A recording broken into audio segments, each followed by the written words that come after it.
To effectively support others in their career development, you've got to become completely unbalanced. Now, we're not talking about developing some sort of psychological disorder, quite the opposite.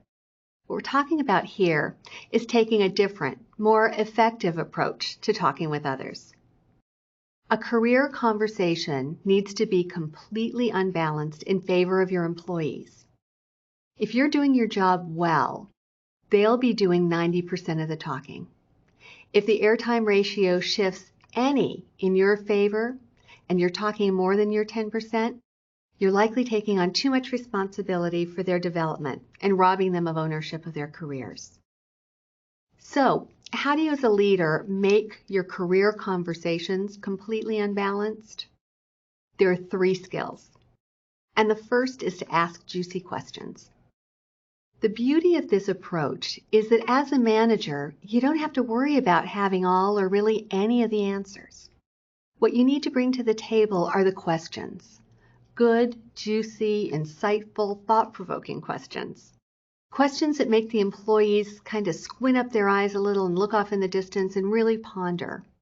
While coming up with these sorts of questions comes easily to some people, most of us need to spend a moment, and I really mean just a moment, to consider what you're trying to find out and how best to get at it.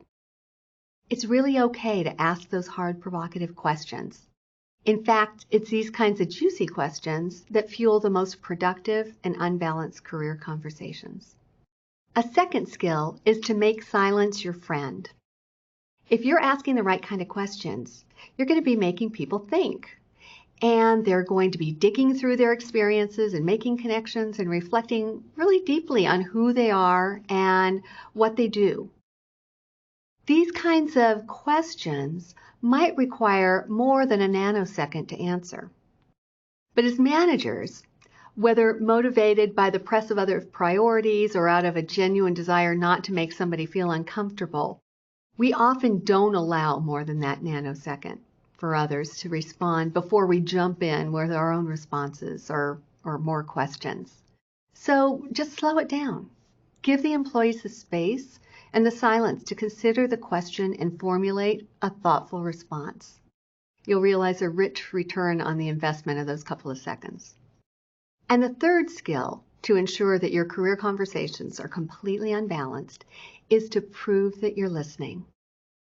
Now, we're not talking about all of that nodding and smiling and the uh-huhs and tell me mores. We know you've been to the active listening training.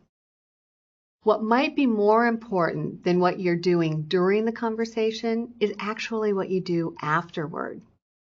Because many employees have been conditioned to expect that career conversations aren't going to go anywhere.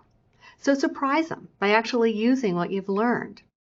This requires that you make notes, even after the most informal of career conversations, using whatever system makes sense to you, and then to routinely glance at those notes. We're not talking heavy-duty reviews, but really just glancing to familiarize yourself and remind yourself about what you've learned about the employee.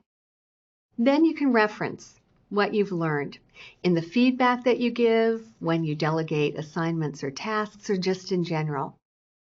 These kinds of reminders will powerfully refocus employees on their development and open the door to more unbalanced conversations.